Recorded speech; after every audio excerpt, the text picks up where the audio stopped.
నమస్కారం ఈటీవీ 360కి స్వాగతం ముందుగా ప్రధానాంశాలు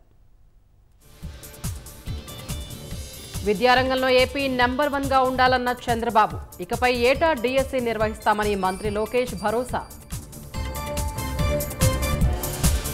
ఫేక్ ప్రచారాలు చేస్తే ప్రపంచంలో ఎక్కడున్నా వదలనన్న సీఎం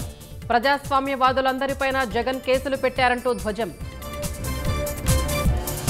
సూపర్ 6 పై చర్చలో దుమారం రేపిన వైసీపీ ఎమ్మెల్సీ వ్యాఖ్యలు క్షమాపణకు మంత్రుల పట్టు రికార్డుల నుంచి తొలగించిన చైర్మన్ సినీ ప్రముఖుల్ని జగన్ అవమానించారన్న కామినేని ఆ రోజు ఎవరూ గట్టిగా మాట్లాడలేదన్న బాలకృష్ణ అసెంబ్లీలో బాలకృష్ణ వ్యాఖ్యలపై స్పందించిన చిరంజీవి అప్పట్లో తన చొరవతోనే సినిమా టికెట్ల రేట్లు పెరిగాయని వెల్లడి జీఎస్టీలో సంస్కరణలు నిరంతర ప్రక్రియ అన్న ప్రధాని ఆర్థిక వ్యవస్థ బలపడితే పన్నుల భారం తగ్గుతుందని స్పష్టీకరణ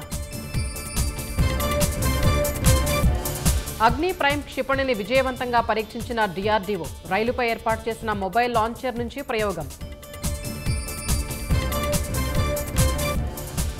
హంసవాహనంపై మాడవీధుల్లో విహరిస్తున్న శ్రీవారు వీణాపాణి అయి సరస్వతి అలంకారంలో భక్తులకు దర్శనం